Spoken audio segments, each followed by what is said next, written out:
사랑의 주님 감사합니다. 기나긴 여름도 이제 차가운 바람과 함께 지나가고 있습니다. 주님께서 우리에게 건강 주시고 이 시간 주 앞에 나와 예배할 수 있도록 인도해 주심에 감사드립니다. 주님의 도우심과 인도하심이 주님께 예배하는 우리 모두에게 신령과 진정의 예배를 통해 나타날 수 있도록 인도하여 주시옵소서. 우리 가운데 함께 하신 주님께 감사드리며 예수 그리스도의 이름으로 기도드리옵나이다. 아멘. 예, 하나님께서 오늘도 우리와 함께 하시는 줄로 믿습니다. 이 시간 우리 함께 찬양하겠습니다. 우리에게 소원이 하나 있네 찬양합니다.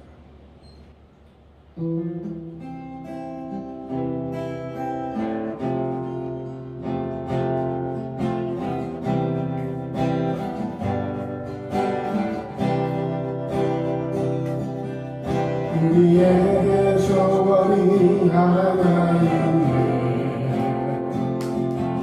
주님 다시 오신 그날까지 가슴에 새긴 주의 십자가 살아 교회를 사랑해 하네. 주의 교회를 향한 우리 마음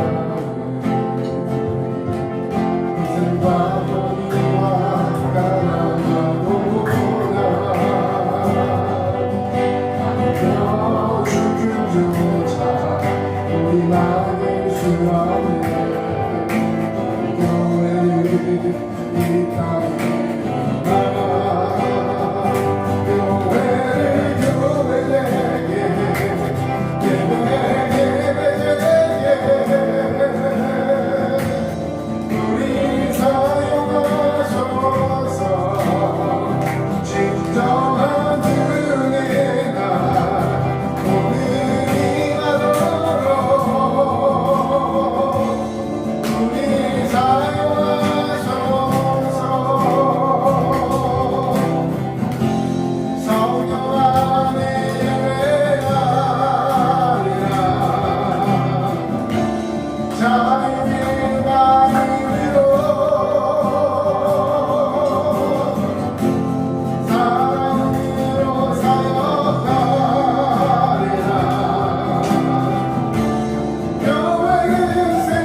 주님께서 우리를 사용하시는 줄로 믿습니다.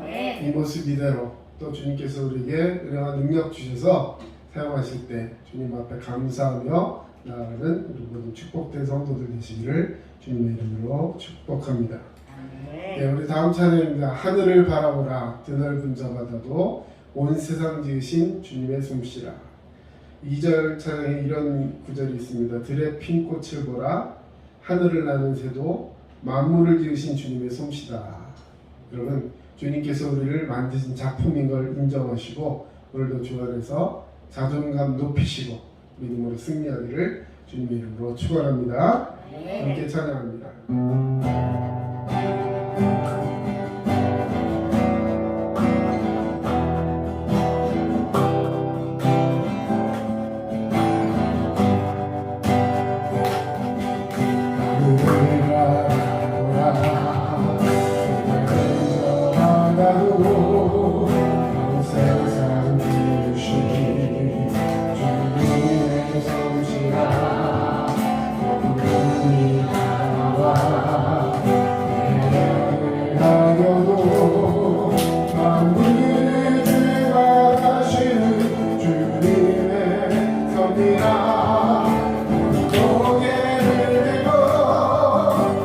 마음을 열어 그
이 시간에 함께 하실 말씀 마가복음 4장 21절에서 25절까지 말씀입니다.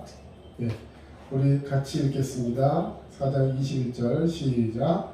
또 그들에게 이르시되 사람이 등불을 가져오는 것은 말 아래나 평상 아래에 두려 함이냐 등경 위에 두려 함이냐. 예, 그 다음 드러내려 하지 않고는 숨긴 것이 없고 나타내려 하지 않고는 감추인 것이 없느니라. 들을 귀 있는 자는 들으라. 또 이르시되 너희가 무엇을 듣는가 스스로 삼가라. 너희의 헤아리는 그 헤아림으로 너희가 헤아림을 받을 것이며 더 받으리니 있는 자는 받을 것이요 없는 자는 그 있는 것까지도 빼앗기리라. 아멘. 예, 오늘 이 말씀 25절까지 읽었습니다. 근데 말씀 본문은 30 뒤에까지 계속 이어지는데요. 오늘 이 말씀 기억하시고 예, 한번 빠르게 다시 한번 보겠습니다. 예. 자, 또 그들에게 이르시되 사람이 등불을 가져오는 것은 말 아래나. 모르는 단어 있으면 지금 체크해 보세요. 말 무슨 말인지 아시죠? 평상 아래에 두려 함이냐 등경 위에 두려 함이 아니냐. 드러내지 아니하고는 숨긴 것이 없고 나타내려 하지 않고는 감추인 것이 없느니라. 들을 귀 있는 자는 들으라.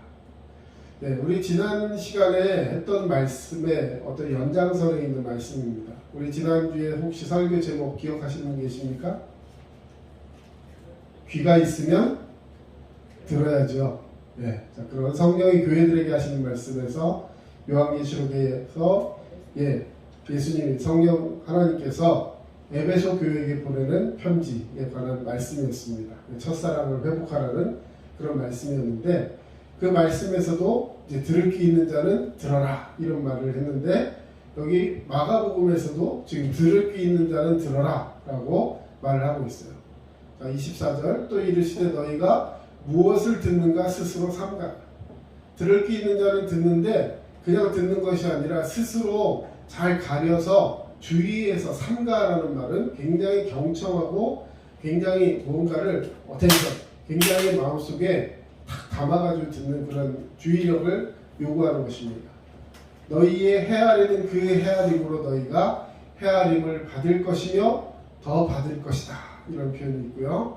마지막 우리 25절 같이 한번 읽겠습니다. 시작. 있는 자는 받을 것이요 없는 자는 그 있는 것까지도 빼앗기리라. 아멘. 자, 여러분이 주님께로부터 받은 그 무엇인가가 있다면 더 받을 것이고 내가 받은 것이 뭔지도 모르고 그것을 사용하지도 못하고 그냥 버려두고 있다면 그 있는 것까지도 빼앗기리라. 왜? 주셨는데 잘 사용 안 하니까 그거 뺏어서 잘 사용하는 사람 준다는 거예요. 굉장히 두렵지만 또 뒤집어 얘기하면 굉장히 축복된 찬스가 있는 기회가 되는 그런 말씀일 수 있습니다. 자, 오늘 제목은 실력을 갖춘 일꾼, 하나님의 일꾼. 예, 하나님의 일꾼이 실력을 갖추어야 된다. 뭐 이런 말씀의 오늘 주제가 되겠습니다.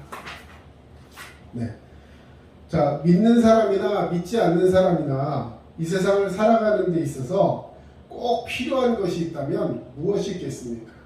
자, 여러분 세상 살아가는데 뭐가 필요할까요? 우리 한번 얘기해 봅시다. 뭐가 필요해? 실력? 어떻게 알았지? 어제 밤에 설교 준비한 거 봤나요? 예, 정답은 실력입니다. 와, 대단합니다. 예, 오늘 끝나고 맛있는 거 사줄게요. 예, 놀랬어요 지금. 예. 자, 근데 사실은 당연한 거예요. 세상을 살아가거나 교회에서 생활하거나 뭐 어떤 곳에 가든지 실력이 있으면 당당하게 설 수 있고 또 사람들도 인정하고 뭔가에 이렇게 일하고 공여하고 기여하는데 굉장히 큰 역할을 할 수가 있죠. 자, 그래서 많은 것들이 있겠지만 실력이 제일 중요한데, 자, 그래서 오늘날의 현실은 실력으로 통하는 시대다. 뭐 학벌도 좋고 뭐 인물도 좋고 여러 가지가 있겠지만 결론적으로는 실력이 있어야지만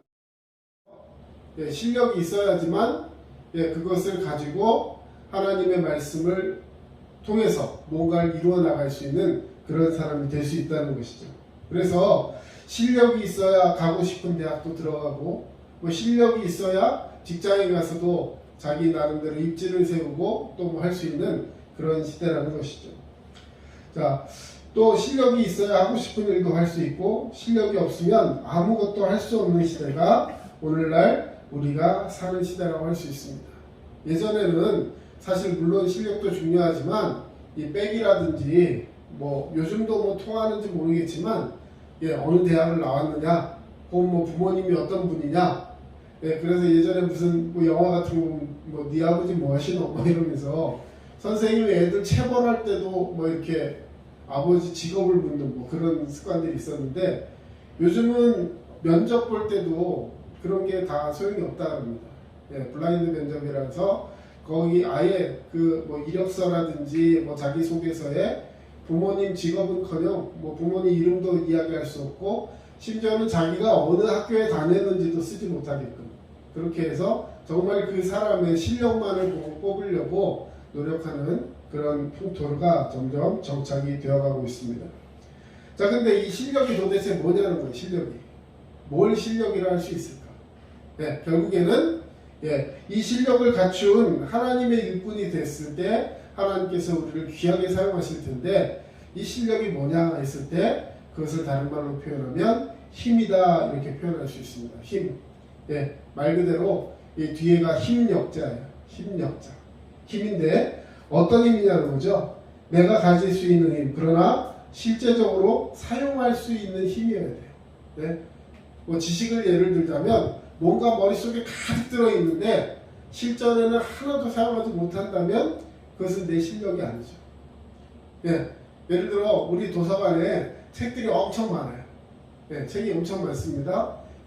줄잡아 지금 한 거의 4,000권 정도 돼요. 원래는 이걸 다 인덱스하고 그 프로그래밍해서 책을 다 넣어서 무슨 책 이렇게 딱 쳐보면 어디에 무슨 책이 있다까지 나오게끔 도서관을 관리해야 되는데 도저히 못하겠더라고요. 그 전문 인력이 있어야 되고 또 자원봉사를 많이 하는 그런 사람들이 주기적으로 이걸 관리를 해야 되는데, 그래서 저희 도서관의 특징은 뭐냐면, 저희 교회 도서관의 특징은 책이 어디 있는지를 몰라요.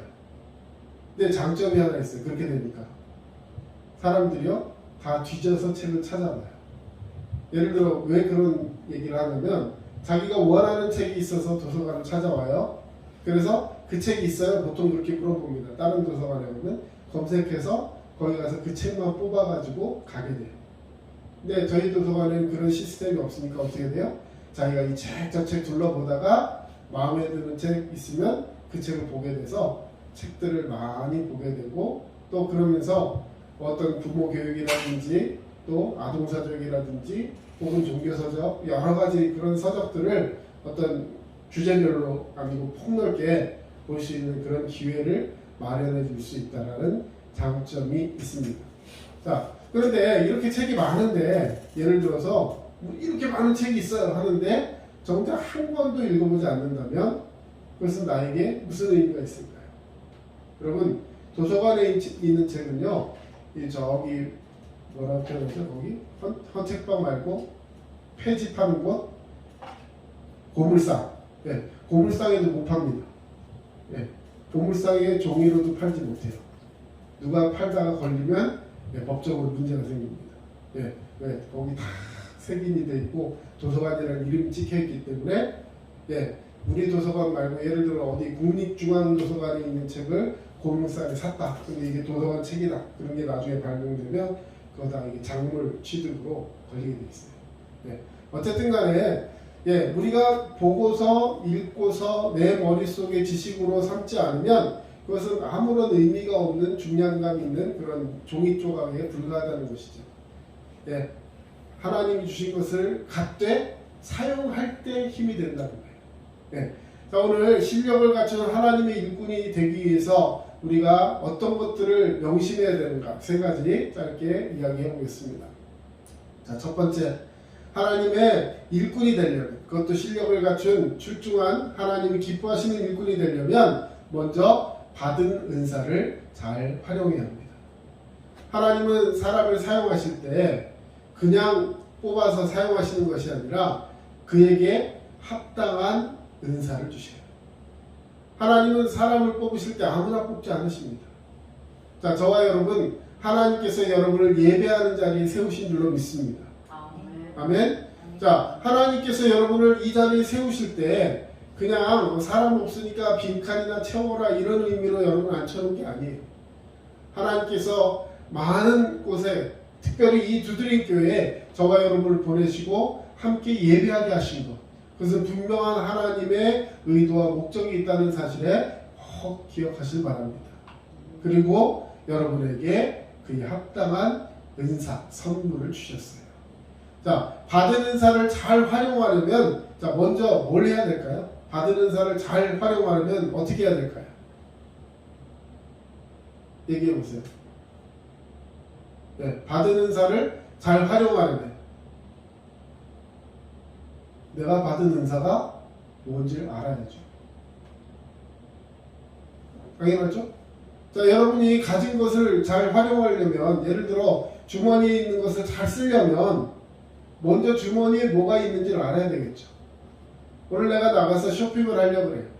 물론 뭐 카드나 요즘은 그런 것이 있어서 내가 뭐 돈을 얼마가 있는지 이런 재정 상태에 대해서 별로 관심이 없어도 이렇게 결제할 수 있는 시스템이 될 수 있는 그런 사람도 있지만, 예를 들어 주머니에 있는 빠듯한 현금을 가지고 뭔가를 사고 계획해야 한다면 제일 먼저 내가 가진 것이 지금 얼마인지, 내가 활용할 수 있는 것이 무엇인지를 정확하게 알아야지만 거기에 대해서 계획을 세울 수 있는 거죠. 그렇죠? 예. 물론 뭐 믿음으로 나는 가서 믿음으로 주소서 하면 주신다고 하면 제가 할 말은 없지만, 예, 분명하게 내가 가진 것이 무엇인지를 알아야 한다. 그런데 이 은사를 안다는 것이요, 생각보다 그렇게 어려운 것이 아니에요. 은사를 발견한다는 것이 뭐 기도를 열심히 해갖고 하나님 나에게 어떤 은사를 주셨는지 내게 그것을 깨닫게 해주십시오, 뭐 그럴 수도 있지만 사실 그럴 필요도 없는 것이요, 가만히 생각해보고 곰곰이 나를 들여다보고 혹은 다른 사람들이 나를 바라볼 때 내게 해주는 어떤 긍정적인 피드백들을 바라보면 하나님이 내게 무엇을 주셨는지 금방 깨닫게 된다는 거예요. 그리고 무언가를 일하거나 준비하려고 할 때 거기에 대한 사모함이 생긴다는 거예요. 저는 초등학교 2학년 때부터 예수를 믿었습니다. 물론 예수를 믿었다는 표현보다는 교회를 다녔다는 표현이 맞을 거예요. 그러다가 중학교 때 성령 체험을 하고 하나님께서 나를 구원하셨다는 것을 명확하게 믿고, 그리고 그 구원의 확신 속에서 하나님이 내게 주신 소명을 발견할 수 있었어요. 그래서 중학교 3학년 때 내 마음속에 가졌던 기도의 제목이 주여 나를 쓰시옵소서. 그 이후로는 그 기도가 한 번도 변하지 않았어요. 물론 때로는 나의 상태와 현실과 여러 가지 것들로 인해서 하나님 앞에 쓰임받고 있는가, 내가 과연 하나님이 기뻐하시는 그 삶을 살고 있는가라는 것에 자꾸만 현실적으로, 예, 요즘 애들 말로 현타가 오고, 이렇게 살아도 되는가? 더 하나님 앞에 열심을 내야 되지 않는가? 나름의 몸부림을 쳐보고, 그럼에도 그렇게 되지 못하는 부분들이 있을 때는 자격지심도 들고 다운도 되고 여러 가지 우울한 모습도 있고 했지만, 그러나 중요한 것은 하나님은 여전히 나를 사용하고 계신다는 거예요. 사랑하는 성도 여러분, 하나님이 저와 여러분을 사용하여 주시는 줄로 믿습니다. 그런데 그 사용하기 위해서 분명히 그냥 사용하시는 것이 아니라 반드시 저와 여러분에게 주신 것이 있다는 거예요. 어떤 사람에게는 뭐 물질을 많이 주실 수도 있어요. 자, 자기가 딱 봤을 때 남들보다 물질이 좀 많아요. 그래서 좀 여유가 있어요. 뭔가를 살려고 이렇게 할 때 돈에 대한 제약이 없고 그런 사람이 있어요. 자, 그런데 그것을 가지고 무엇을 할까? 하나님이 무엇을 원하실까? 생각해 본다면 금방 답이 나올 거예요. 어떤 사람은 시간이 많아요. 여러분, 시간이 많은 것도 은사예요. 네, 할 일이 없어 시간이 많은 게 아니라 무언가를 잘 정리하고 그것들을 활용하는 그런 힘이 있기 때문에 시간을 사용할 수 있는 거예요. 아무것도 안 한다고 시간이 많을까요? 안 그래요? 여러분, 그런 말 있지 않습니까? 백수가 과로사로 죽는다. 네. 아무것도 하지 않는데 매일 피곤해. 왜? 삶의 우선순위가 없고 뭘 해야 될지 모르고 그러다 보니까 조금만 뭘 하려고 해도 기운이 떨어지고 아무것도 할 수 없는 그런 사람들도 있는 겁니다. 여러분, 하나님이 여러분에게 주신 것이 무엇인지를 한번 잘 생각해 보세요. 또 어떤 사람은 남의 이야기를 잘 들어주는 은사를 가진 사람도 있어요. 혹은 뭐 반찬을 잘 만든다든지 손끝이 다른 사람들이 뭔가 하는 것보다 뭔가 이렇게 하나를 만져도 굉장히 이렇게 잘 만들어내는 사람이 있어요. 손재주가 좋은 사람. 여러분, 그런 사람들이 교회나 이런 모든 사역 속에서 있으면 여러분 주일학교라든지 이런 사역에 있어서 얼마나 큰 도움이 되는지 모릅니다. 아니면 어떤 사람은 다른 사람보다 그냥 가만히 있어도 그 사람 보기만 하면 마음이 편해지는 그런 어떤 은사가 있는 사람도 있어요. 네, 그런 사람은 교회에서 어디다 세워놓으면 좋을까요? 안내하는 위치에 놓고 예를 들어서 인사해주고 맞이해주고. 예전에 저 주일학교 때 1년 52주를 항상 문 앞에 서서 우리 맞이해주던 그 권사님이 한 분 계셨어요. 그분은 물론 다른 직급도 교회 안에서 있지만 그냥 주일날 되면 특히 어른들 예배는 11시 예배인데 9시 예배, 우리 주일 학생들은 9시 보통 학생들 9시 예배니까 뭐 그 전에 일찍 오셔가지고 그냥 예쁘게 이렇게 뭐 그렇다고 화려한 옷을 입는 것도 아니고요. 그냥 단아한 모습으로 그냥 문 앞에 이게 주보 들고 서 계세요. 주일학교 주보 들고 학생의 주보 들고 뭐 어른들 오시면 또 어른 주보 들고 계속 서 계세요. 1년 52주를 계속해서 안내를 보셔요. 안내위원 따로 다 적혀 있고 안내 담당 다 있는데 그분은 그런 거 필요 없어요. 그냥 계속 붙박이로 안내를 하죠. 그러니까 사람들이 탁 지나가면 그분이 탁 오다가 교회 앞을 지나가면 모르는 사람도 아유 안녕하세요 건강하세요 하면서 참 멋지시네요. 오늘 어디 좋은 데 가시나 봐요. 행복한 시간 되세요. 막 이러면 그냥 지나가는 사람도 마음이 즐거워지는 거예요. 여러분, 어떤 은사를 하나님 내게 주셨을까? 그것을 꼭 기억하는 저와 여러분이 되어야 될 줄로 믿습니다.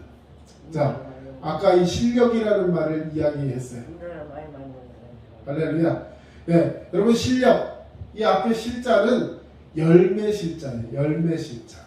그리고 뒤에 력은 힘 역자입니다. 다시 말해 실력은 무엇이냐면 열매를 맺는 힘이에요. 여러분, 성경에서 우리에게 어떻게 우리의 실력을 판단하고 어떻게 우리를 판가름하느냐.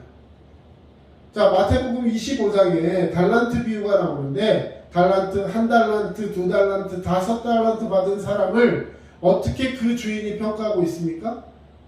그 사람의 인성? 그 사람의 잘생김의 정도? 학벌? 인종? 아니, 아무것도 성경에 나와 있지 않아요. 그런데 뭐라고 했어요? 5달란트 받은 사람은 뭘 남겼다? 5달란트를 남겼고, 2달란트 받은 사람은 2달란트를 남겼고, 1달란트 받은 사람은 그 1달란트를 땅에 묻었다가 내가 주인이 준 걸 그대로 갖고 왔습니다 라고 얘기하다가 결국 책망받는 그런 종이 되고 말았습니다. 자, 여러분, 하나님께서 그의 종들을 판단하시는 평가의 기준은 딱 하나예요. 무슨 열매를 남겼느냐 하는 거예요. 이것은 성과주의가 아닙니다. 하나님이 그냥 결과만 보시는 분이라 이런 뜻이 아니라 모든 실력과 하나님 주신 은사를 통해서 주님이 우리에게 원하시는 것은 그것을 통해서 열매 맺는 삶을 살기를 원하시는 거예요. 이것이 농부된 하나님의 마음이라는 것입니다. 여러분, 아무리 멋있는 과일나무가 있다고 쳐도 과일나무가 멋있으면 돼요? 열매를 잘 맺어야 돼요? 과수원에 농부가 나무를 심었을 때 나무를 심는 가장 명백한 이유는요, 나무를 이렇게 쳐다보고 아유 잘생겼네, 꽃도 예쁘네 이러려고 하는 것이 아니라 그 계절이 다 되고 열매가 익으면 그 열매를 따서 그 소출을 가지고 장에 가서 팔기도 하고 먹기도 하고 하려고, 다시 말해 열매를 거두기 위해서 과실수, 유실수를 심는 거예요. 이것은 결코 속물 근성이 아니라 그 나무를 심은 주인의 마음인 거예요. 하나님께서는 저와 여러분을 열매 맺는 주님의 자녀가 되기를 원하시는 줄로 믿습니다. 그래서 우리는 열매 맺는 삶을 살아야 하는 것이죠. 우리가 맺을 수 있는 가장 큰 열매가 무엇일까? 그것은 바로 영혼의 열매, 구원의 열매, 하나님이 기뻐하시는 거룩한 추수의 현장에 동참하는 자가 되기를 원하시는 것이라는 것입니다. 요한복음 15장 8절 너희가 과실을 많이 맺으면 내 아버지께서 영광을 받으실 것이요 너희가 내 제자가 되리라. 여러분 예수님의 제자이십니까? 제자이고 싶으십니까? 제자라는 칭호를 받아야 되잖아요. 네? 여러분 뭐 예전에 그 설교 때 그런 얘기 들은 적 있어요. 교회에는 꾼이 2명 있다. 하나는 무슨 꾼? 구경꾼. 그보다 더 못한 꾼은 회방꾼. 그리고 또 제일 좋은 꾼은 뭐예요? 사랑꾼. 제일 좋은 꾼은 일꾼입니다. 네, 3꾼이 있는데 교회에 3꾼이 있는데 네?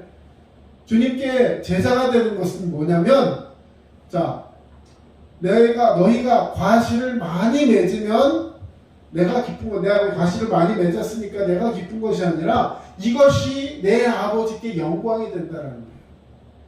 여러분 하나님 아버지께 영광을 돌리는 삶을 살고 싶으시잖아요. 이것이 예배 아닙니까? 이것이 바로 우리가 주님 앞에 드리는 경배요 찬양이요 하나님께서 받으시는 신령한 예배인 거예요. 그런데 그 영광을 뭐라고 표현했느냐? 과실을 많이 맺는 것이라고 표현했어요.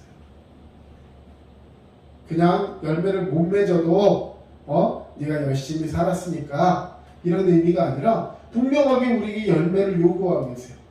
굉장히 부담스러워요. 특히 작은 교회에서 성도의 숫자나 이런 것들로 비교해보면 세상 사람들의 논리로 바라보면 교인이 적으면 교회가 마치 뭔가 좀 떨어지는 것처럼 세상적인 평가를 그렇게 당하기도 합니다. 그러나 여러분 중요한 것은요. 하나님께서 원하시는 열매가 무엇인가 한번 생각해 보세요. 열매는 전도해온 숫자가 아니에요. 열매는 전도를 향한 열정입니다. 여러분 내가 전도했다고 그 사람이 내 교회로 우리 교회로 나오지 않을 수도 있어요. 심지어 많은 사람들이 우리 교회를 거쳐나가면서 또 그 사람들이 정착하지 않고 다른 곳으로 이동한 그런 많은 사람들도 있습니다. 그럼 그 사람들 열매가 없는 걸까요? 아니에요. 하나님은요 그들을 다 기억하고 계신다는 거예요. 심지어는 내가 전도를 하거나 어떤 성김을 통해서 그 사람이 우리 교회를 나오지 않고 또 혹은 교회에 나오는 그런 어떤 모습과 결과로서 어떤 열매 맺는 모습이 우리에게 보이지 않는다 할지라도 하나님은 그 하나하나를 보고 계신다는 거예요. 여러분 주님 앞에서 열매 맺을 때 그것이 아버지께 영광이 되고 그 모습을 통해서 내가 제자임을 주님은 우리에게 확신케 하여 주신다는 사실입니다. 자, 우리에게 주어진 은사가 무엇인지 능력이 무엇인지를 분명하게 하시고 그것을 사용하실 때 하나님은 저와 여러분에게 열매 맺는 제자의 삶을 살게 하여 주실 줄로 믿습니다. 우리 베드로전서 4장 10절 말씀 같이 한번 읽겠습니다. 시작. 각각 은사를 받은 대로 하나님을 각양 은혜를 맡은 선한 청지기 같이 서로 봉사하라. 아멘. 자, 은사를 받으면 그걸 가지고 하나님을 위해서 일하는 게 아니고요. 물론 하나님을 위해 일하는 거지만 결과는 그렇습니다만 어떻게 하는 것이 은사를 사용하는 것이냐. 제일 밑에 선한 청지기 같이 서로 봉사하라. 서로가 서로에게 봉사하는 거예요. 섬기는 거예요. 하나님께 드리는 것만이 봉사가 아닙니다. 하나님께만 무엇을 해야지 하는 것이 섬김이 아니에요. 우리 선한 사마리아인의 비유 다 아실 거예요. 예루살렘에서 여리고로 내려가던 길에 강도 만난 사마리아인이 있었어요. 거반 죽게 되고 모든 걸 다 뺏기고 옷도 다 뜯기고 정말 죽게 되어서 피를 엄청 많이 흘리고 있는 그 사람을 예배 드리러 간다고, 제사 드리러 간다고 제사장 지나치고, 레위인 지나쳤어요. 이제 죽게 됐어요. 근데 사마리아인, 이방인, 이 사람 예배랑 관계도 없고, 유대인들이 봤을 때는 굉장히 부정한 이방인이다 이렇게 치부를 받는 그런 사람이었어요. 그런데 그 사람이 자기의 나귀에다가 그 사람을 이렇게 태워서 싣고 주막으로 갑니다. 주막이요, 지금으로 치면 병원이나 똑같은 거예요. 그 당시엔 병원이 없었기 때문에 그곳에 가서 그를 눕혀놓고 그를 치료합니다. 그리고 자기 볼일을 보기 위해서 주인에게 돈을 주면서 이 사람을 꼭 살려내라. 돈이 필요하면 내가 다녀서 또 주겠다 하면서 그에게 섬김을 하죠. 여러분 한번 생각해 보세요. 나귀에다가 그 사람을 이렇게 실었다고 했어요. 우리 이제 차 운전하는데, 자, 여러분 차에 피 묻은 사람, 피 뚝뚝 떨어지는 사람을 여러분 차에다가 실는다고 생각을 해보세요. 피니까 조금 감이 안 오나요? 예를 들어서 막 그 토를 하고 구토를 하고 막 우물을 다 묻힌 사람을 내 차에다가 눕혀, 인사불성인 사람을 팍 끌어서 안아서 눕혀가지고 그 사람을 그 주막에다가 넣는다고 생각해보세요. 주막에서는 또 쉽게 받아주지도 않았을 것 같아요. 이런 사람을 데려왔냐 막 이러면서 막 제가 돈 드리고 할 테니까 이 사람 제발 받아달라. 사정사정해 가면서 그 사람을 치유하고 또 돈을 더 줄 테니까 하면서 그냥 버리고 가는 것이 아니라 내 할 돈이 다 했다 하고 그냥 가는 것이 아니라 끝까지 책임지려는 마음으로 그 사람을 대했다. 이 모습을 보시면서 예수님 우리에게 질문합니다. 누가 그 강도 맞는 자의 이웃이냐? 제자들은 한 사람도 망설임 없이 강도 만난 자를 치유해준 그 사람이 그의 진정한 이웃입니다 라고 했어요. 물론 사정은 다 있었어요. 제사장, 피 흘리는 자를 만지게 되면 그는 부정하게 되어서 법적으로 종교법상 제사에 드리러 진례하러 갈 수가 없어요. 목사님이 주일날 아침인데 그런 부정한 짓을 해가지고 결과적으로 예배 강단에 쓸 수가 없다. 그 많은 사람들이 예배 드릴 수 없고 설교 드릴 수 없고 그날 다 그냥 돌아가야 돼요. 만약 이렇게 된다면 그것이 목회자로서 얼마나 큰 책임이겠습니까? 그래서 할 수 없었습니다.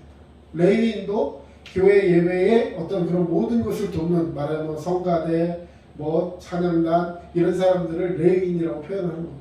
그런데 그 사람들도 결국은 부정하면 설 수 없기 때문에 나도 예배를 위해서, 하나님을 위해서 변명했지만 결과적으로는 그 강도 만난 자의 이웃은 서로 봉사하고 섬기는 사람이었다는 것입니다.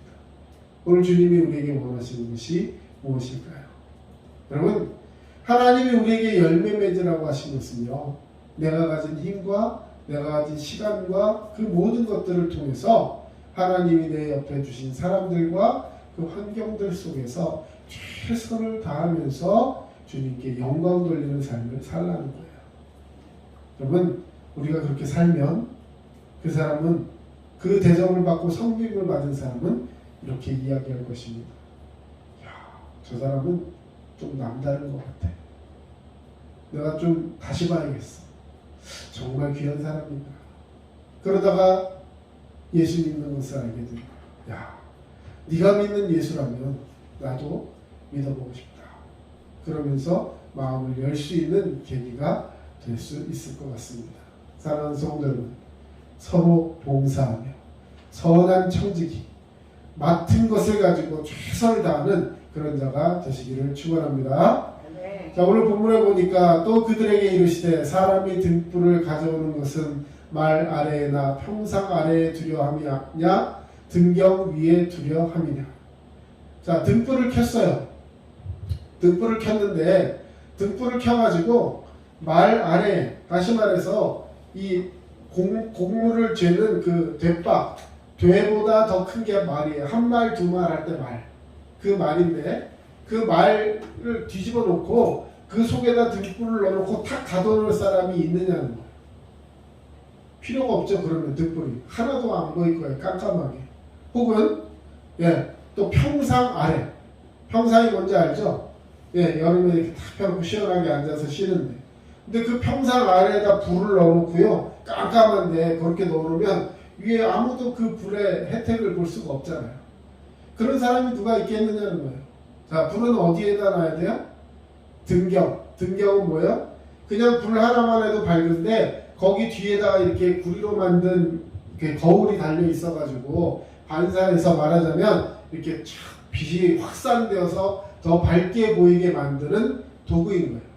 네, 불을 더 가치 있게 만드는 겁니다. 그리고 그 등경은 요 밑이 아니라 될 수 있으면 예를 들어 머리 위라든지 이런 높은 곳에 달아서 많은 사람들에게 그 불이 보일 수 있도록 주변을 밝게 비칠 수 있도록 그런 위치에 달아놓겠죠. 자, 그것이 불을 밝히는 이유가 아니겠느냐 말씀하시는 것입니다. 여러분, 하나님이 우리에게 능력과 은사를 주시는 데에는 반드시 목적이 있다는 것을 꼭 기억하세요. 여러분들이 받은 은사, 그것을 어떻게 사용할 것인가. 여러분, 주님은 우리에게 원하시는 것은요, 내가 이것을 할 수 있다 없다, 내가 이런 상황이 아니다, 이렇다 변명하기를 원하지 않으세요.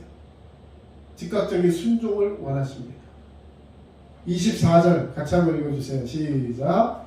또 이르시되 너희가 무엇을 듣는가 스스로 삼가라. 너희의 헤아리는 그 헤아림으로 너희가 헤아림을 받을 것이며 더 받으리니.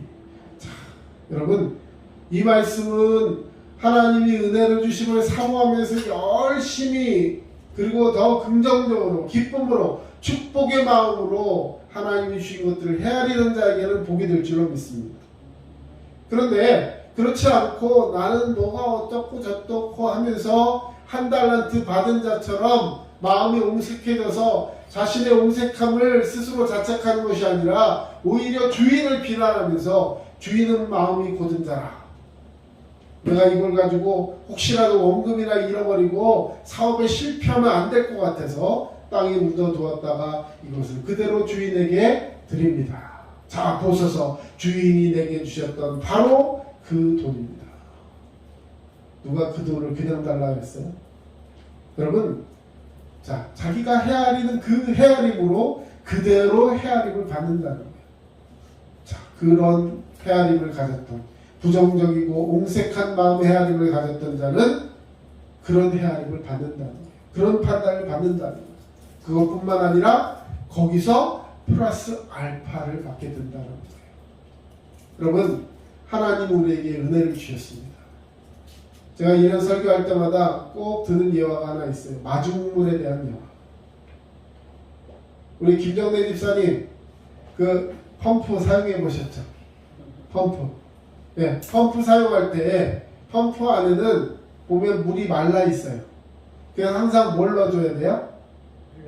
물을 한 대박을 크게 이렇게 부어야 돼요. 물도 없는데 어디서 물을 가져와 가지고 대박에다 물을 막 넣고 펌프를 막 이렇게 하다 보면 처음에는 막 푸슉푸슉 하다가 나중에는 저 밑에서 꾹꾹꾹 하면서 물이 착착착 올라오기 시작하다가 그 다음 물이 팡 터져서 올라오죠. 그럼 열심히 펌프질을 하면 넣었던 물은 미적지가 나는 그런 물인데 나오는 물은 어떤 물이 나와요? 엄청 시원하고 깨끗하고, 그리고 이 펌프질을 멈추지 않으면 계속해서 물이 나옵니다. 아니 어디다가 물이 나오는 거야? 그럼 평생 그냥 좀 나오지, 그렇죠? 그래서 얼마든지 사용할 수 있는 그런 시원함과 풍성함을 허락한다는 것이죠. 그런데 처음에 뭘 부었다고요? 내가 가지고 있는 전부를 부어야 돼요. 아니 물도 없는 상황에서 이 물 거기다 넣었다가 펌프가 지하수가 말라버려가지고 물 안 나오면 어떻게 돼요? 내가 마지막까지 그 물 한 바가지마저 다 사라져버리는 거잖아요. 그런데 믿음을 가지고 내가 가진 거를 쏟아붓는 것, 이것이 바로 주님께 우리가 드리는 귀한 선물이 될 줄로 믿습니다. 네. 자, 두 번째, 어떤 상황이든지 씨를 뿌려야 합니다. 이제 자 빠르게 진행합니다. 자 26절 시작. 또 이르시되 하나님의 나라는 사람이 씨를 땅에 뿌린과 같으니 그가 밤낮 잠옷 깨고 하는 중에 씨가 나서 자라되 어떻게 그리 되는지를 알지 못하는 자. 자, 여러분, 우리가 해야 할 것은요, 씨를 뿌리는 거예요. 자, 여기 표현되어 있지만, 자라는 것은 내가 생각할 것이 아니라는 거예요. 나는 씨를 뿌리기만 하는 거예요. 그러면 그가 밤에 자고 깨고 이렇게 생활을 하는 중에 씨가 나서 자라는데, 그게 어떻게 자라게 되는지는 나 알 수가 없다는 거예요. 여러분, 농부가 씨를 뿌려놓고, 자, 오늘 밤 몇 시에 넌 이렇게 될 거야. 그래서 막 그걸 이렇게 체크해가지고 얘가 자라는 게 아니라는 거예요. 일단 뿌렸으면 자라게 하시는 분은 하나님이신 줄로 믿습니다. 여러분, 우리의 섬김도 마찬가지예요. 과연 될까? 전도가 될까? 여러분, 섬기면 사람들이 우리의 교회에 올까? 여러분, 그런 생각 버리세요. 난 중요한 건 뭐냐면, 내가 할 수 있는 최선을 다해서 사람들에게 봉사하고 그들에게 하나님의 영광을 돌리면서 열매를 많이 맺는 것. 그래서 씨를 뿌려야 하는 책임이 있다는 거예요. 나지 않을 거야. 이게 과연 날까? 이런 생각을 가지고 뿌리지 않는다면 절대로 그 열매를 거둘 수가 없어요.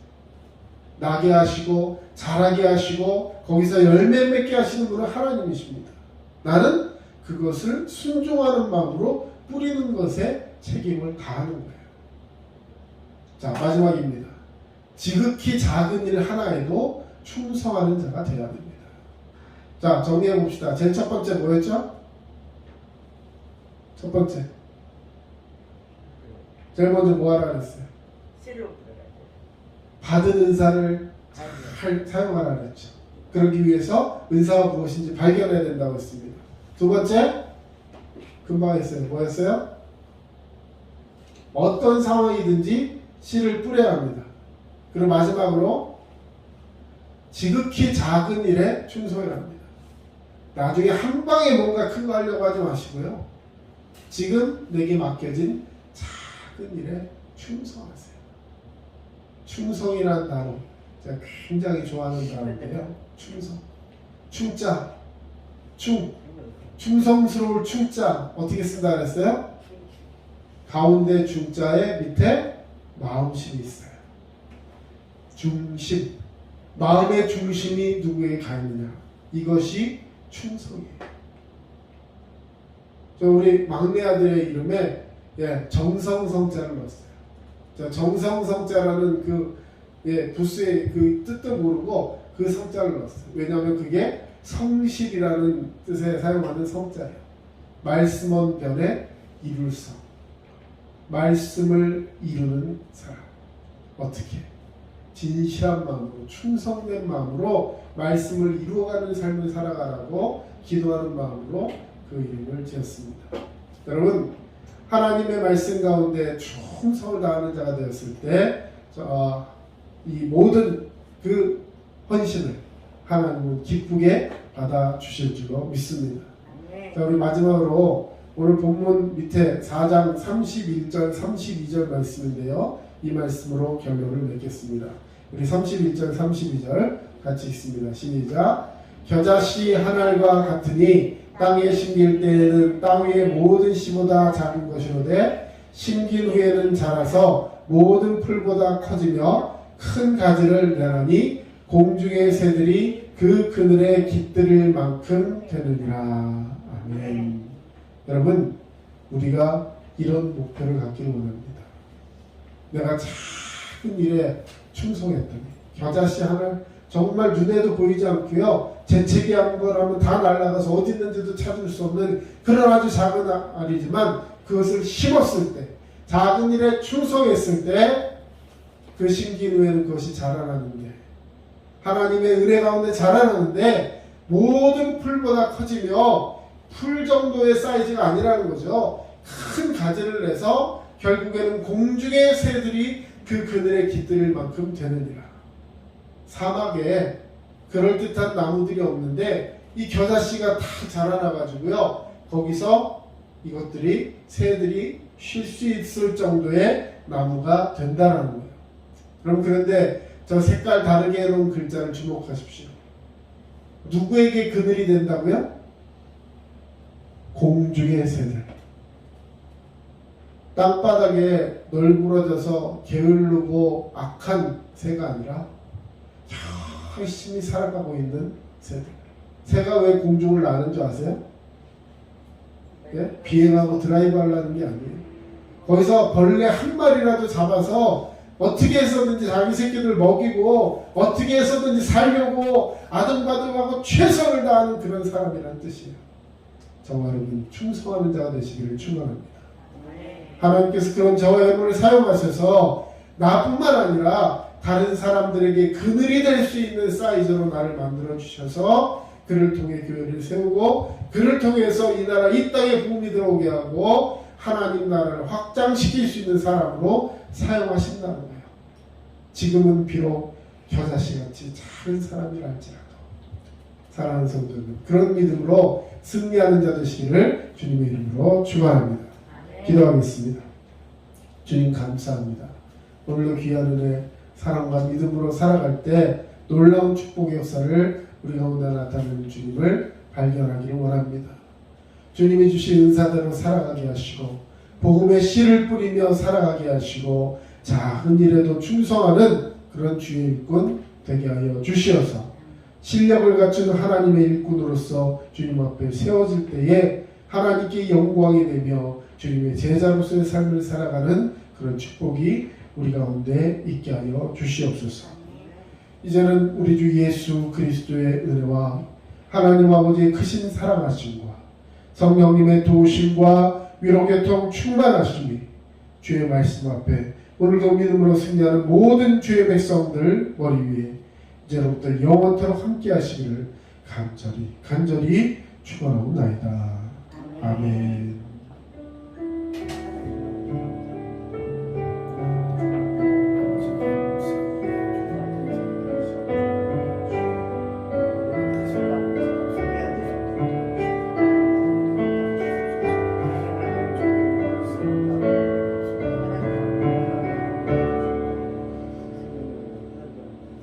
지금까지 남양주 다산신도시 두드림침례교회 전초로 목사였습니다. 여러분 늘 믿음으로 승리하시기 바랍니다. 감사합니다.